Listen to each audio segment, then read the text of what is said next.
డబ్బు, అనారోగ్యం, ఉద్యోగం, వ్యాపారం, అప్పులతో బాధపడుతున్నారా? మీకోసమే లాంచ్ యువర్ ఫ్యూచర్ ప్రోగ్రామ్. నమస్తే రమ్మగారు. నమస్తే జయ. రమ్మగారు, దానాలు, రకరకాల దానాలు చేయటం వల్ల రకరకాల ఫలితాలు ఉంటాయని చెప్తూ ఉంటారు కదా, దీనికి సంబంధించి ఏదైనా స్టోరీస్ ఉన్నాయండి? బాగుంటాయి, మంచి మంచి కథలు ఉన్నాయి. చందమామ కథ చాలా బాగుంటుంది. ఒక ఊళ్ళో ఒక పేదవాడు ఉండేవాడట. భార్య భర్త, ఇద్దరు పిల్లలు, ముగ్గురు పిల్లలు. చాలా పేదవాళ్ళు. వాళ్ళకి ఏం ఇల్లు లేదు, వాకిలు లేదు. ఏదో ఒక గుడిసె, ఒక పెద్దవాళ్ళ ఇంటి గోడ కానుకొని, వెనక గోడ కానుకొని ఒక గూడు లాంటిది వేసుకుని అందులో ఉండేవాడు. రోజు వెళ్ళివాడు ఇక్కడ కాసిన ఒక గుప్పెడు బియ్యం తెచ్చుకుని, అప్పట్లో పనిచేసే వాళ్ళకి డబ్బులు పుట్టే రోజులు కూడా కావు. వాళ్ళు ఎందుకు పని చేయలేదు అని అడుగుతారు పిల్లలు. అవును, ఆ పుట్టే రోజు కాదది. అమ్మాయి ఆ చిన్న పిల్లల్ని చూసుకుంటూ ఇంటి దగ్గర ఉండేది. ఏదో చేతను వచ్చిన పని చేసుకునేవాళ్ళు. ఇవి తెచ్చుకుని, నూకలు తెచ్చుకుని గంజి కాచుకుని తాగేవాళ్ళు. ఆ నూకలు కూడా ఈ ధాన్యాలు అవి పనిచేసేటప్పుడు పొలాల్లో పరిగేరుకోవటం అంటారు. రాలిన కంకులు కాసిన అన్ని గింజలు వస్తే రోజు అన్ని గింజలు వచ్చేవి. అన్నం వండుకుంటే కూర చేసుకోవటం అది కష్టం. మళ్ళీ కూర కావాలి, మజ్జిగ కావాలి, ఇన్ని కావాలి. దొరికినాడు ఎవరైనా పెడితే కొంచెం అన్నం ఉండేవి వాళ్ళకి, లేకపోతే లేదు. అతనికి కొంచెం చెయ్యి కూడా సొట్ట, పాపం చెయ్యి అంత యాక్టివ్ చెయ్యి కాదు, పని చేయలేడు. అట్లా గడుపుతూ ఉండేవాళ్ళు. కానీ వీడికి ఒక గుణం ఏముండేదంటే, ఏదైనా కాస్త అంత గిన్నెడు గంజి ఉందనుకో, ఎవరైనా వాకిట్లో వస్తే అంత గంజి ఇచ్చేవాడు వాళ్ళకు కూడా. కుక్కొక్కటి కుయింకులాడుతూ వచ్చేది. ఓ పెడిచి అన్నం దానికి కూడా పెట్టేవాడు. అన్నం వండుకున్నప్పుడు ఓ పెడిచి అన్నం పెట్టేవాడు, కాస్త గంజి ఎవరికైనా పోసేవాళ్ళు. నూకలు గంజి కాసుకొని ఆ కుక్క కూడా చిన్న చిప్పలో ఇంత గంజి పోసి ఆడ పెడితే ఆ కుక్క తాగేది. అక్కడే పిల్లలతో అక్కడే ఉంటుండేది. అలా ఉండేవాడు. ఇప్పుడు దానం చేయటానికి చాలా ఉండక్కర్లా, మనకున్న దాంట్లో ఎంతో కొంత ఎవరైనా అడిగితే లేదనకుండా ఉండటం. మాకే లేదు అనకూడదు, ఇదే ఉంది కాస్త ఇస్తానని చెప్పచ్చు. ఈ లేదనే గుణం మంచిదే కాదని చెప్తాయి కథలన్నీ కూడా. అయితే ఓసారి ఏమైంది, ఒక ముసలి బైరాగి ఒక ఆయన వచ్చాడు. ఆ బైరాగి వీళ్ళు ఏ గోడను ఆనుకునైతే ఇల్లు వేసుకున్నారో ఆ ఇంటి వాళ్ళ దగ్గర లేదనిపించుకున్నాడు. అయిపోయింది, మధ్యాహ్నం భోజనాలు అయిపోయినాయి, ఏమీ లేవు పొమ్మన్నారు. ఏమీ లేకపోతే అంత పెద్ద ఇంట్లో ఓ పండో, ఫలమో, కాయో, కూరో, నిన్న చేసిన స్వీటు ఏదో ఉండదు, ఉంటాయి. ఇచ్చే ఉద్దేశం లేదు వాళ్ళకి. ముసలి బైరాగి అలా తిరిగి వీళ్ళ వైపుకి వచ్చాడు. వస్తే అప్పుడే వీళ్ళ ఇంట్లో గంజి ఉడుకుతుంది. మధ్యాహ్నం 3-3:30 అయింది, ఎండాకాలం. ఆ బైరాగి అట్లా పోతుంటే, ఓ తాత నీళ్ళలో కూర్చో, ఎందుకు ఎండలో నడుస్తున్నావు అని ఈ బిచ్చగాడి తాలూకు, ఈ పేదవాడి తాలూకు కొడుకు కేకేశాడు. అంటే పొంతలో నీళ్లున్నాయిరా అని అడిగాడు ఆయన. నీళ్లున్నాయి, మంచినీళ్ళు ఇస్తాను రమ్మన్నాడు. ఇట్లా గూడల్లే ఉంది కదా, ఆయన వచ్చి ఆ గూట్లో కూర్చున్నాడు. కూర్చుంటే పిల్లాడు మంచినీళ్ళు ముంచి ఇచ్చాడు. నీళ్ళు తాగి ఆకలిస్తుందిరా అన్నాడు. అనేసరికల్లా ఈ పేద ఆయన అన్నాడు, బాబు గంజేనండి, మా దగ్గర పెద్దవి ఏమి ఇవ్వలేము, అన్నం వండుకోలేదు, ఈ పూట గంజి ఉంది, గంజి ఉడికింది, ఇప్పుడే పళ్ళేల్లో గంజి పోసుకుంటున్నామని 4-5 పళ్ళేరు అంతంత గంజి పోసుకుంటూ ఏం చేశాడు, తన పళ్ళెంలో ఇంచి కాస్త, పెళ్ళాం పళ్ళెంలో ఇంచి కాస్త వచ్చి పలబూసి ఆయన చేతికిచ్చాడు. పోసేసరికల్లా ఆయన మెల్లిగా ఆర్చుకుని ఆ గంజి తాగాడు. గంజి తాగి, ఊరిని నువ్వరే నాకు ఇచ్చావు, తగ్గిపోయింది కదరా నీకు అన్నాడు.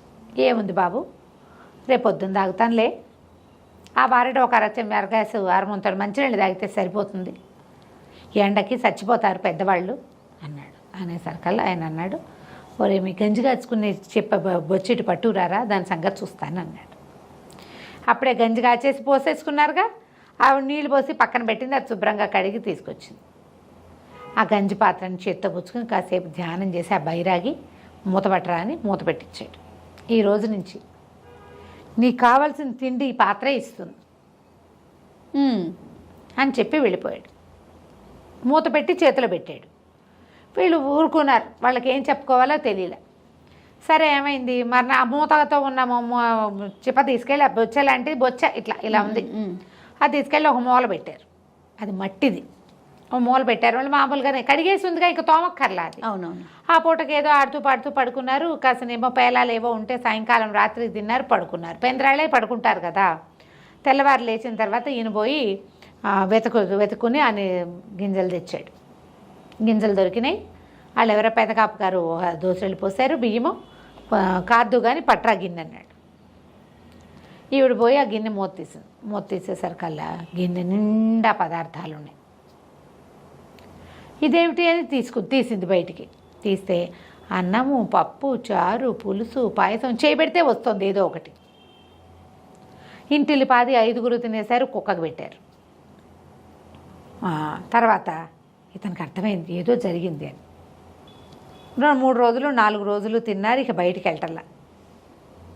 ఇంకెందుకు ఆహారమే కదా బాధ, చేయబెడితే తిండి వస్తుంది. ఒక వారం రోజుల తర్వాత ఒక ఆయన ఎవరో వచ్చాడు. వీళ్ళదేమో పాక, అది ఇట్లా పెద్ద గోడ మీద నుంచి ఇట్లా దింపింది, పంచలాగా ఉంది. తీస్తుంటే చక్కగా మంచి పాయసం వచ్చింది, పులిహోర వచ్చింది, 4 గారెలు వస్తున్నాయి.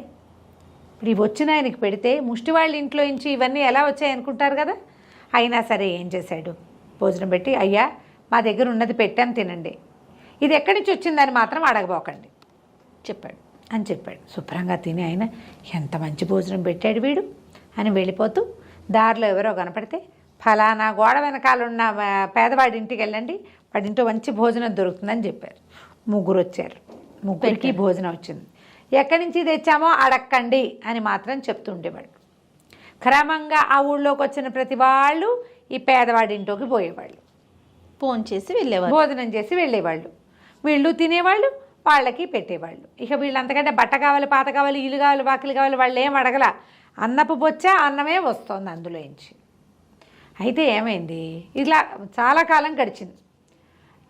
క్రమంగా వీళ్ళింటికి 2, 3, 4 కాకుండా 6, 8, 10 మంది, 12 మంది కూడా రావడం మొదలు సంఖ్య పెరిగింది. తీస్తుండే వాళ్ళు అవుతుండేది. ఆ ఊరి రాజుగారికి వంటశాలలో ఒక మాటలు పుట్టడం మొదలుపెట్టినాయి. ఏ వంట చేసినా సరే పదార్థం మిగలటలేదు, తగ్గిపోతుంది ఈ పాత్రలోంచి. ఎవరో తీస్తున్నారని వంట ఆయన కంప్లైంట్ చేశాడు. పాయసం గిన్నె నిండా పెట్టానండి. గిన్నె అంటే రాజుగారింటూ టింగ్ గిన్నెలు ఉండవు కదా, పెద్ద గంగాళం నిండా పోసాం, అంత వెళ్తొచ్చింది. గంగాళం నిండా గారెలు పెట్టాము, ఇంత వెళ్తొచ్చింది. గంగాళం నిండా అన్నం వండాము, అదంత వెళ్తుంది. గుండెకి నిండా అన్నం వండాము, అదంత వెళ్తొచ్చింది. వాళ్ళు 500 మందికి 300 మందికి వండుతారు, కానీ ఖచ్చితంగా అంత ఆహారం తగ్గిపోతుంది. వీళ్ళింటికి వచ్చేది 10-12 మందే కదా. సరే, అక్కడి నుంచి రాజుగారు గూఢచారులను పెట్టాడు. చూశాడు, ఏమీ కాల. ఎలా తరిగిపోతుందో తెలియకుండా తరిగిపోతున్నాయి పదార్థాలు. వంట వాళ్ళు కాదు, సైనికులు దొంగలు కాదు, భటులు కాదు, సేవకులు కాదు, దొంగలు ఎవరూ కాదు, పదార్థం తగ్గిపోతుంది. కొన్ని రోజులు గడిచాయి. ఈ లోపల ఏమైంది, ఆ రాజుగారిని కలవడానికి వచ్చిన ఫలానా పొరుగురు ఆయన ఎవరో ఏం చెప్పాడు, ఆయన్ని భోజనానికి రమ్మన్నారు. అతను ఒక ఏమంటారంటే పక్క దేశపు వార్తాహరుడు. అన్నం తిను అని చెప్పారు. నేను తినేసి వచ్చానండి అన్నాడు. అదేమిటి ఇక్కడికి వస్తూ నువ్వు ఎక్కడో ఎలా తింటావంటే, అదేనండి మీ ఊళ్ళో ఫలానా మున్సబ్ గారింటి వెనకాలన్న ఒక నేతవాడి ఇంట్లో, ఒక పేదవాడి ఇంట్లో తిన్నాను. ఆయనది రాజోచితమైన భోజనం, చాలా బాగుంది. మేము మా రాజుగారి దగ్గర తిన్న అన్నం వాళ్ళ దగ్గర తిన్నామన్నాడు. అప్పుడు ఏమిటి ఎవడు వీడు అని జాడలు తీశారు. వీళ్ళింట్లో ప్రతిరోజు భోజనం లభిస్తుంది, అది రాజోచితమైన భోజనం. రాచనగర్లో దొరికే భోజనమే కానీ ఇళ్లల్లో వండుకునేది కాదు. ఆయన వచ్చిన ప్రతి వాళ్ళకి దండం పెడతాడు. ఎక్కడి నుంచి వచ్చిందో అడగద్దు అంటారు. అన్నం పెట్టిన వాడిని ఎట్లా ప్రశ్నిస్తారు ఎవరైనాను? ఎవ్వరూ అడగటల్లా తినేస్తున్నారు. ఈయనకి ఏం డౌట్ వచ్చింది, వీడు కానీ ఏమైనా మాయం చేస్తున్నాడా మన ఇంట్లో నుంచి. అక్కడి నుంచి ఓ రోజు పొద్దున్నే ఏమేం వండాలో ఆర్డర్ పెట్టారు వంటశాలలో. రాజు మంత్రి కలిసి వెళ్ళారు ఈ పేదవాడింటికి. వీళ్ళు అన్నాలు పెట్టేసుకున్నారు, ఎవరు లేరు వాళ్ళ ఇంటికి. వాళ్ళు భోజనానికి కూర్చున్నారు. పేదవాడు, భార్య, పిల్లలు కూర్చునేసరికి 2 పెద్ద ఆజానుబాహువులు, పెద్ద పెద్ద ముస్తీలు గిస్తలు, బ్రహ్మాండంగా మీసాలు ఉన్నాయి. వాళ్ళు వచ్చి అన్నం పెడతారా అన్నారు. అనేసరికి పిలిచాడు లోపలికి. అయ్యా కలిగింది పెడతాను, ఎక్కడి నుంచి వచ్చిందో ప్రశ్నించకండి అని వడ్డించవే అన్నాడు. ఈవిడ చేయి పెట్టింది, పదార్థాలన్నీ ఆకులో వడ్డించింది. రాజుగారు మంత్రి గారు మొహమొహాలు చూసుకున్నారు. తాము అక్కడ ఏం ఆర్డర్ చేసి వచ్చారో, వంటశాలలో ఏమేం పదార్థాలు ఉండాలని ఆర్డర్ పెట్టి వచ్చారో అవే పదార్థం ఇక్కడ కనపడింది. కనపడేసరికల్లా అక్కడి నుంచి ఈ భోజనం ఎక్కడి నుంచి వచ్చింది అని బాగా అడిగారు. ఎంత అడిగినా అతను చెప్పలే. నువ్వు చెప్పకపోతే తినమన్నారు. అనేసరికల్లా ఇతను ఏం చెప్పాడు, ఇక పేదవాడు ఇంకా చెప్పటం ఇంకా ఆగలేకపోయాడు. ఆగలేక నేను రాజుగారు, నేను రాజునని కూడా చెప్పాడు. చెప్పేసరికల్లా నాకు తెలియదండి, గత కొన్ని సంవత్సరాల క్రితం మాకు ఒక ఆయన జరిగిందంతా చెప్పాడు. ఇచ్చాడు. సంవత్సరం క్రితం ఒక ఆయన ఇట్లా ఒక బైరాగ్ వచ్చాడు, నా పాత్రని అక్షయ పాత్ర చేస్తానన్నాడు. మా బొచ్చని అది అక్షయ పాత్ర అయింది, అందులో నుంచి పదార్థం వస్తుంది, నేను ఎవరు వస్తే వాళ్ళకి పెడతా, ఎవరు రాస్తే మేము తింటాం, ఎంతమంది వచ్చినా అందులో నుంచి పదార్థం వస్తూనే ఉంటుంది. రాజు కొళ్ళు మండిపోయింది. నా భోజనాన్ని వీడికి ఇస్తాడా ఎవడైనా బైరాగి, నీ బొచ్చిటి పట్టురా అన్నాడు. పట్టురాగానే ఆ బొచ్చని కర్ర పెట్టి ఫడేల్మని కొట్టేశాడు. చిప్ప ముక్కలైపోయింది, మట్టి పాత్ర కదా, చెరచెరా వెళ్ళిపోయాడు. పేదవాడి భార్య అక్కుళ్ళు బొక్కుళ్ళుగా ఏడ్చింది. అయ్యో పాత్ర పగిలిపోయిందంటే పేదవాడు ఓదార్చాడు. ఏమి ఎన్నేళ్ళ నుంచి మనం గంజి తాగుతున్నాం, ఏడాదే కదా అయ్యింది, పోనీలే, ఈ పాత్ర లేకపోతే పోయింది, మనకు ప్రాప్తం అదే, ఇన్నాళ్ళు మనం తింటాం కాకుండా మనతో పాటు ఎంతమందికో అన్నం పెట్టగలిగాం, పోనీమన్నాడు. రాజుగారి ఇంటికి వెళ్ళాడు. కానీ ఇక్కడ వడ్డిచ్చిన పాత్ర ఆకులోది అన్నం తినలా, వీళ్ళ ఇంట్లో పేదవాడి ఇంట్లో తినకుండా వెళ్ళిపోయాడు. ఇంటికి వెళ్ళంగానే ఆయనకి భోజనం లభించలే. వంటవాడు పాత్రలన్నీ ఖాళీ అయిపోయాయండి అని చెప్పాడు. ఎన్నిసార్లు వండడానికి ప్రయత్నం చేసినా వంట అవుతుంది, పదార్థం ఖాళీ అయిపోతుంది. ఇక రాజుకు అన్నం లేకుండా పోయింది. మంత్రి గారు వాళ్ళ ఇంటి నుంచి ఆహారం పంపించాడు.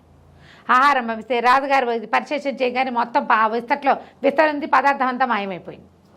ఓహో, ఆ రోజు ఆకలితో ఉండిపోవాల్సి వచ్చింది రాజు. పళ్ళు, కాయలు, కూరలు ఏవి ఆయనకి ఆహారంగా లభించలే. రాజుకి కొంచెం కొంత భయం వేసింది. సరే మంత్రి గారిని రావించి చెప్పారు. చావిస్తే చూపించండి నాకు అన్నాడు. రాజుగారి కోసమని బియ్యం పెట్టారు పొయ్యి మీద, బియ్యం అన్నం అయింది, అన్నం తీర్చి కింద పెట్టగానే టంగుమని మొత్తం మాయమైపోయింది, గిన్నె మాత్రం మిగిలింది. ఏ పదార్థము రాజు పేరు చెప్తే మిగలటల్లా. వంట చేసి అందరూ తిన్నారు. పోనీ రాజుగారి పేరు చెప్పకుండా వండి ఆకులో వడ్డిస్తే ఆకులోంచి మాయమైపోతాం.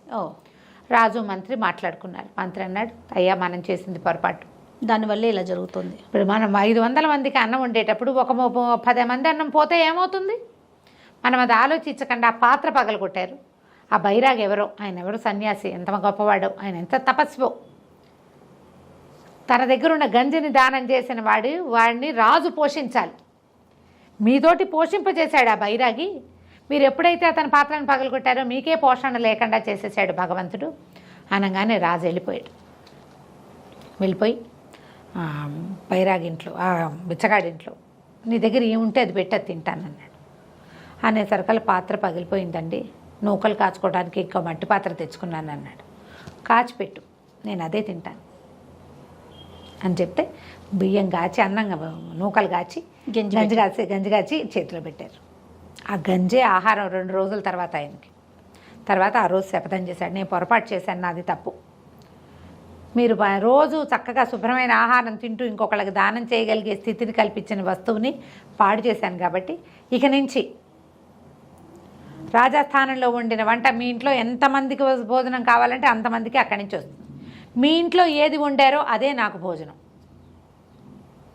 బాగుంది. అట్లా ఈ పేదవారింటి భోజనమే రాజు 3 తరాల పాటు తిన్నారట. అట్లా వాళ్ళు అబ్బా 3 తరాల పాటు వీళ్ళింటి నుంచే అన్నం వచ్చేది. ఈ పేదవాడికి మాత్రం తమ ఇంట్లోది కాదు, రాజుగారి ఆస్థానం నుంచి, రాజుగారి పాకశాల నుంచి భోజనం వచ్చేది. 10 మంది వచ్చారు అని కబురు వెళ్తే 10 మందికి ఫుడ్ వెళ్ళిపోయేది. బాగుంది. అలా ఏర్పరిచారు. దానం ఇలాంటి ఫలితాన్ని ఇస్తుంది. భలే ఉంది రమ్మగారు. ఇది కథగా చెప్పుకోవడానికి విచిత్రంగా ఉన్నప్పటికీ తప్పకుండా మన జీవితాల్లో ఇది జరుగుతుంది. మనం ఇచ్చింది తప్పకుండా ఏదో ఒక రూపంలో మనకి వెనక్కి తిరిగి వస్తుంది. ఈ ఇవ్వటము సహాయంగా కాదు, నాదన్న భావనతోటి కాదు, లేదనకుండా ఇవ్వాలి.